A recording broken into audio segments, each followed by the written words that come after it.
Welcome to the Game Week 24 video.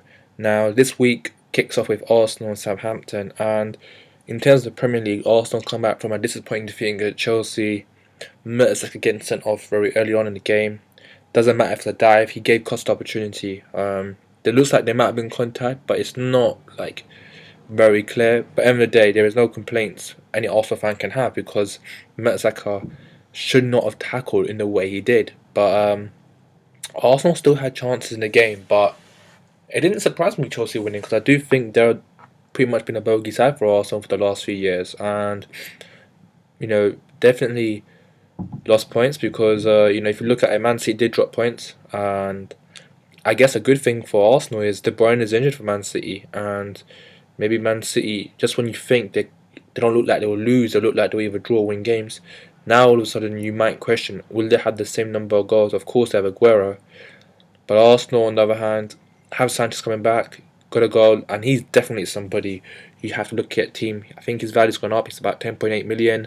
I think, no, sorry, 10.9. I think now actually. So he's someone you have to consider, and we all know the kind of form that Sanchez can display in the Premier League. So he's definitely the one player I would say if you haven't got him in your team, you should look to get him in. Southampton, on the other hand, very good win away to Man United, and Man United had chances, but you always felt like as if Southampton had it pretty much secured, which was surprising. I thought Man United, having had some confidence, and they played quite well against Derby as well, even though that was an FA Cup game against a Championship side. Man United have shown that they can score goals and at times be inventive, but Southampton played very well defensively. Matt Target's value's gone up to 3.8. They're playing him a bit more advanced to Ryan Bertrand, it seems, and he seems to be doing very well in that new position. So at 3.8, if you want a defender, you will go for him. Simple as that. Charlie Austin, for the value is around the 5-6 mark, if I remember correctly. He's somebody that, it looks like he'll be part of the first team with Pella being away. Would I consider him for this week? Probably not, but in the future, why not? I want to go for an Arsenal win, but this will be a tough game for Arsenal. If you remember last season, I think they won this game near the last minutes, and it should be a tough game. Leicester are high and flying. They're absolutely dismantled Stoke, who people have been praising. And Mahrez, Vardy, Drinkwater got some points. We saw Joa get some points, but look, Vardy is the one I think people need to. If people have kicked him out, including me, might need to slowly start thinking about him. But Leicester do have some tough fixtures now, and we are going to see exactly are they really title contenders. I do think they are title contenders. I would be very surprised to lose this game against Liverpool. Liverpool probably. I watched the game against Norwich and I didn't know what to say. I mean, it's best if you watch it because I don't even want to talk about the game too much because we can go here forever and discuss all the 9 goals. Liverpool, Firmino looks like he's the player. I think his value's gone up to £8 million. He's really flourishing in that middle position. He took quite a lot of shots as well. In the games in the Carling Cup, he looked like the one that when they actually lost to Stoke but went through by penalties. He's the one that seems to be getting the most of the chances.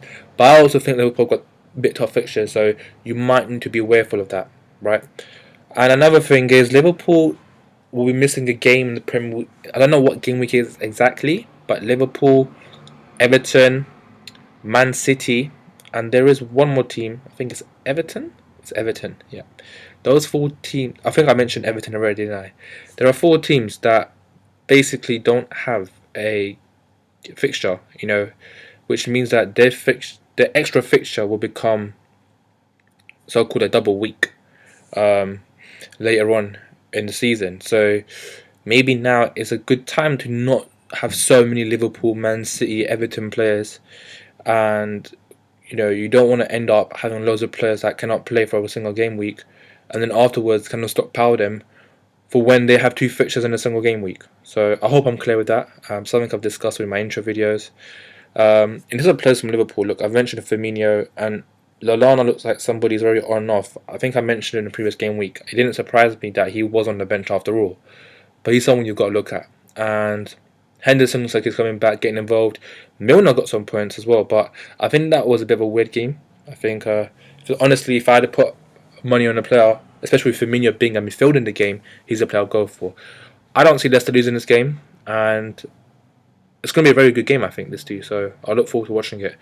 Norwich against Spurs, and obviously Norwich were on the other hand, you know, on the losing side to that Liverpool game, and they definitely had goals in them. I don't think they will produce that kind of performance considering the goals came from loads of places. Houlihan, Naismith is obviously the one that he stands out in terms of fantasy. Spurs, on the other hand, impressive win against Crystal Palace. A win to go. I think Kane is still getting goals. Dele Alli involved, and another player I look at. I mean, if you're looking at Dele Alli, of course, look at him. Look at Kane as well because he's valued up to £10 million. He's the one that will be getting goals to get the penalty kick. Ericsson, another midfielder, taking certain pieces, you'll look at him as well. But the other midfielder that I'll look at, I mean, Spurs now, I mean, the fact that I'm mentioning several players from one team shows that they're doing very well. And, it's, at the moment, sitting fourth and only 5 points off Leicester. Nacer Chadley's been getting quite a few goals. He came off the bench, scored against Palace, scored goals against in the FA Cup game. I think he's someone else, so people should be looking at. I think Spurs probably have enough to win this game, in my opinion. I think even though Norwich will come back, with a good performance at home, I probably see Spurs edging this. Sunderland and Man City should be a good game to watch, but I only see one win. As Sunderland drew 1-1 against Bournemouth, bit lackluster, and obviously Van Aanholt is a player recommended. He seems to be getting the goals, and whether we'll get a goal today, who knows. Man City have a boost with Colorado coming back, looks like, but the Bruyne injury is a big blow for them. If you haven't considered Aguero, get him in. I would be also very sceptical about maybe getting in Silva. Pellegrini's made it very clear that Silva has ongoing issues, so maybe Sterling's a better choice than Silva. But we know what Pellegrini does with Sterling. Doesn't necessarily play him all the time, rotates him out.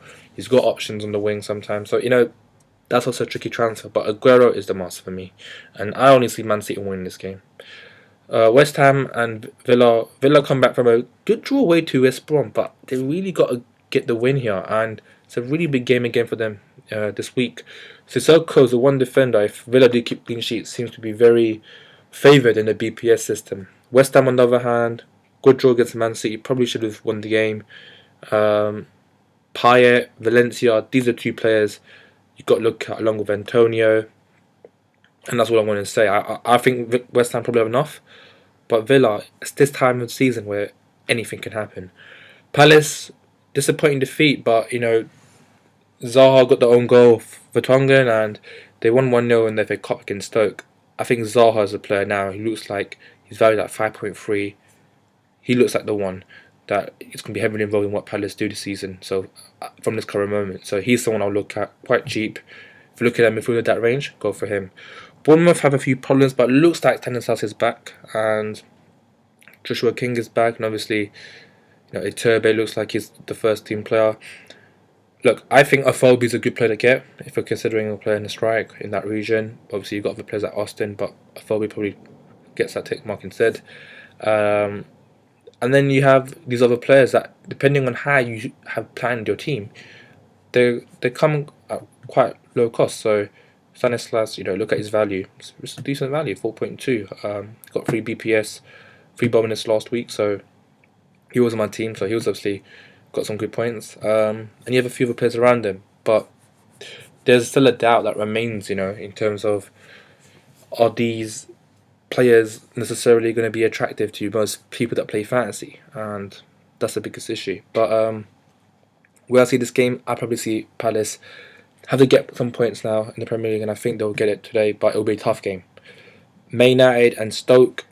Man United, they'll be disappointed with the Southampton defeat, but there's enough there to suggest that they can turn things around, in my opinion. Rooney, Martial, Fellaini, Mata, there's quite a few players, but defensively, looking at Borthwick Jackson at £4 million, definitely worth a shout, and looks like Younger's not going to come back anytime soon, so he's the one player I'll look at. Stoke, on the other hand, disappointing defeats. Lost against Leicester, knocked out by penalties against Liverpool, and they knocked out in the FA Cup. So pretty much a disastrous week for Stoke, which no one has really talked about. It's forgivable, of course, but they obviously made a signing this other day with the defensive midfielder, and hopefully that should maybe kind of spur them for the remaining part of the season. But they have a lot to play for, and the player recommendations remain exactly the same with Stoke. I see this game being a tough one. I can see both teams scoring, but I can maybe see Man United edging it.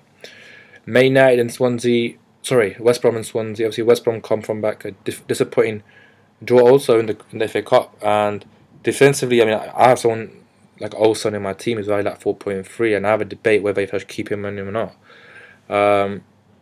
He might not be starting, and because they did start without him in the FA Cup, but then again, they did concede 2 goals. Swansea, on the other hand, very impressive win against Everton, much needed points, and away you Sigurdsson, these are all players I've mentioned before, and they're starting to do really well. I think West Brom probably have enough, but I won't be surprised this ends up as a 0-0 draw. So that's my comments on that. In terms of the games tomorrow, Everton and Newcastle. From Everton, they've bought the new striker from Lokomotiv Moscow, but I still think it will take him time for a job. I think Barclays, Lukaku, these are just players you got to look at. Got Delafeu. Everton don't look like they're going to keep clean sheets, sadly. So I'm not so sure if we really should be investing in Everton defenders anymore, really. Baines is the only one because he does take set pieces. But otherwise, yeah. Newcastle, disappointing defeat to Watford, I think they were a bit unlucky with obviously the goals. The first goal at least should have been disallowed, and second goal seems to be a bit of a consequence of the first goal. Shelby looks like he's heavily involved. They've got Sedi Doumbia, so maybe it's a time to see how Newcastle actually set up, because they've got a lot of forwards with Mitrovic, Doumbia now. Areza Perez given a contract. You see a lot of changes at Newcastle all of a sudden, and I definitely think Shelby's a good signing because I think he's got a lot to offer, and he's someone to look at considering set pieces. But it's going to be interesting to see how Newcastle set up, and I think maybe he's going to build his team maybe around Wijnaldum, because I do think he's a good enough player that you can build a team around him. This game, I think it should be a good game, but I probably see Everton having enough. But Newcastle do need to bring up points, because look at the table, it's not a really good situation for them because teams around them are collecting points. And lastly, Watford and Chelsea. Watford, a very important win considering the last few results they've been having, and seem to release some pressure. And they've, I think with Watford it's a case of, can they really perform the way against Stamford Bridge, because I think they played very well at Stamford Bridge to get that 2-2 draw. And yeah, Chelsea had a penalty later on and probably should have won the game, but no doubt Watford, their attacking threats lie with Deeney and Agala. If they're firing, you will see Watford score and do well. But I do think Chelsea are in good form. They're ticking at the right time. Oscar, hat-trick, got to look at him. Hazard, yeah, okay, but I still think Oscar's the one that I look at. He's right in the middle, looks like he'll get more involved. Costa as well. And obviously, defensively, Chelsea look a bit more stronger this year. I mean, at the moment, not this year. Well, this year, technically, yeah, 2016. So, maybe Zuma is another one to look at. So, I see Chelsea win this game, and that's my review of Game Week 24. Thanks for watching my video, and good luck for the Game Week.